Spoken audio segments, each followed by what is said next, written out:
All right, guys, it is a hot debate among parents. How much is too much when it comes to screen time? Yeah. According to Pew Research, over 70%, 70, of parents are worried about the long-term effects of screens on their kids, us included. In my house. Count me among that, definitely. And I never know how much. But some experts are saying that we should worry less about the amount of screen time our kids are getting and focus more on teaching our kids how to be screen smart. So here to help us figure that out, parenting coach and author Beatrice Moyes. Beatrice, so great to have you with us. Thank you. So we'll get right to it. What is being screen smart and how do we teach our kids to do that? Good morning. Well, being screen smart is basically understanding that technology is here to stay. It's not going anywhere. So it is best as a parent to educate yourself on what it is, what it looks like, and how to be inclusive with technology and screens and not to try to exclude kids because it's really virtually impossible to do that. So learning what to do and how to do it.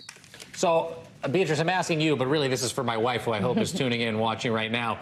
What can you define good screen time? What are some of the ways that parents can do that with both teenagers, but also young children, especially sober-off children?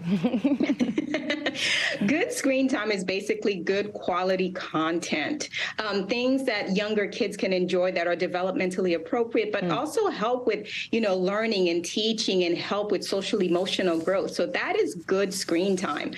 Good screen is also good for older kids that like to learn information and discover things. They use it more as a tool to learn, like an encyclopedia, what we used to, but they just have quicker and easier access to it. So it really is understanding that screens can be good and beneficial if it's used in the right way. Right, with the right boundaries, the right limitations, allowing them to connect with each other too, because that's kind of how they communicate. Beatrice, let's talk about parents. So 7 in 10 of us say that we get distracted by our own phones when we are with our kids. Yeah, it happens, right? Especially for work or whatever. How do you turn screen time into quality together time? Do you have to just put the phone away, or is there a way to be inclusive as a parent with your children?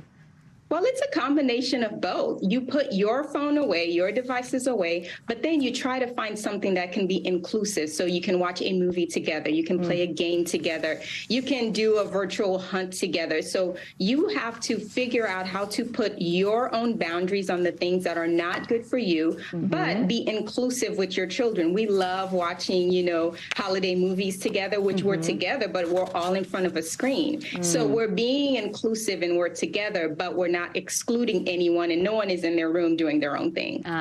Beatrice, we hear a lot of talk about the negative side effects that screens can have on teens and kids, but I swear somebody told me that it's good for hand-eye coordination and some other thing. Am I making this up? Are there good benefits of screen time?